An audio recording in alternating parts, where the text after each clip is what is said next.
전능하사 천지를 만드신 하나님 아버지를 내가 믿사오며 그 외아들 우리 주 예수 그리스도를 믿사오니 이는 성령으로 잉태하사 동정녀 마리아에게 나시고 본디오 빌라도에게 고난을 받으사 십자가에 못 박혀 죽으시고 장사한 지 사흘 만에 죽은 자 가운데서 다시 살아나시며 하늘에 오르사 전능하신 하나님 우편에 앉아 계시다가 저희로서 산 자와 죽은 자를 심판하러 오시리라. 성령을 믿사오며 거룩한 공회와 성도가 서로 교통하는 것과 죄를 사하여 주시는 것과 몸이 다시 사는 것과 영원히 사는 것을 믿사옵나이다. 아멘. 하나님 아버지가 주신 영적 신분 선포문. 나는 전능하신 창조주 하나님의 당당한 자녀다. 나는 이전 것에서 완전히 거듭난 새로운 피조물이다. 나는 그리스도 예수 안에서 완전한 자로 다시 태어났다. 나는 하나님의 사랑을 받는 보배롭고 존귀한 자이다. 나는 모든 것을 가진 부자요 이 시대의 복의 근원이다. 나는 캄캄하며 혼돈하고 공허한 이 세상을 비추는 생명의 빛이다. 나는 능력을 주시는 성령 안에서 무엇이든지 할 수 있는 자다.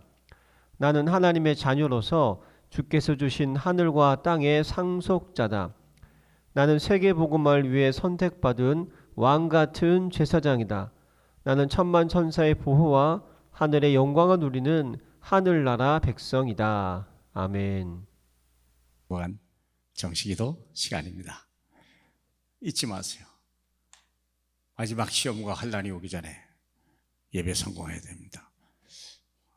조용한 날 우리가 만사형통한 잘된데 어느 날 사건은 나와 내와 관계없이 오게 되는 겁니다. 너무 잘 나간 사람이요 어떤 사건을 만날지 아무도 모릅니다. 항상 예배하고 있어야 돼요. 항상 주님과 동행해야 돼요.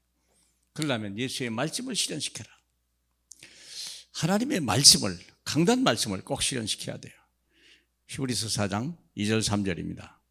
그들과 같이 우리도 복음을 전함을 받은 자이나 들은 바 그 말씀이 그들에게 유익하지 못한 것은 듣는 자가 믿음과 결부시키지 아니함이라.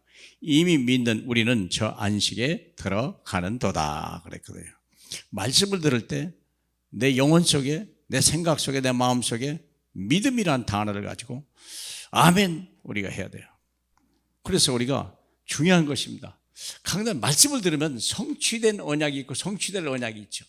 성취된 언약이라는 것은 요한복음 19장 30절 다 이루었다. 우리 주님이 십자가에 이 땅에 하나님이 육신을 입고 오셔서 우리의 모든 죄 문제, 사단 문제, 죄악 문제, 지옥 문제, 멸망의 문제 다 끝을 낼 거예요. 다 이뤘다고 그랬어요. 그가 채찍에 맞음으로 우리가 나음을 입은 거예요. 그가 징계를 받음으로 우리가 평화를 누리는 겁니다.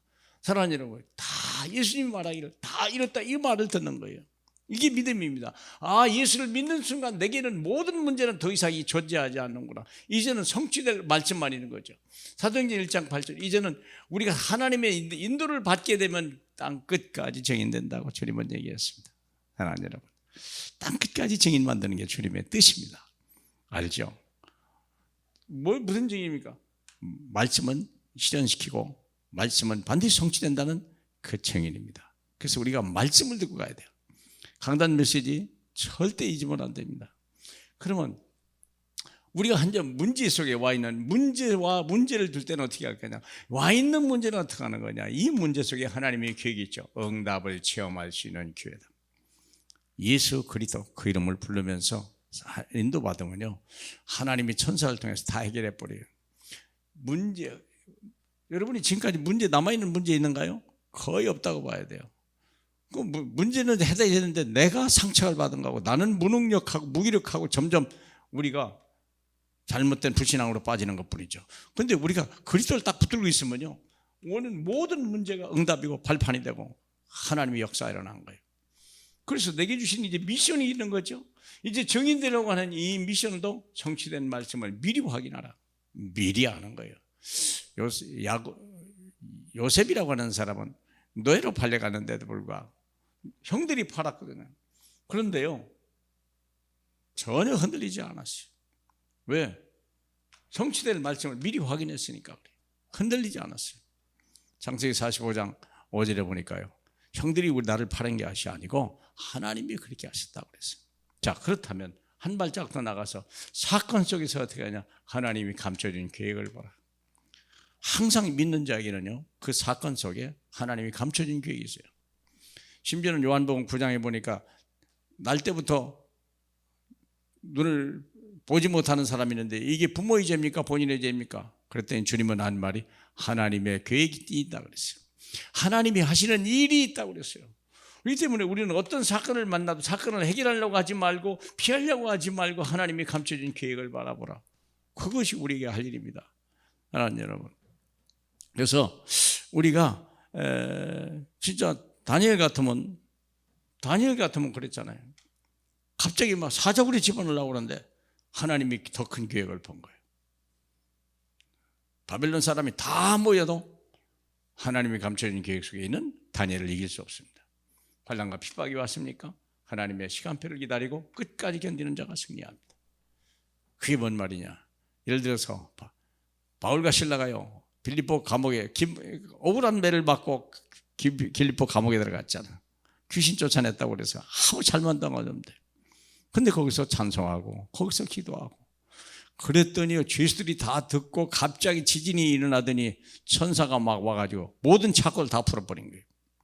그때 간수가 죄수가 다 도망간 줄 알고 죽을 자살하려고 할 때 자살하지 마라 그랬죠. 우리 다 그대로 있다.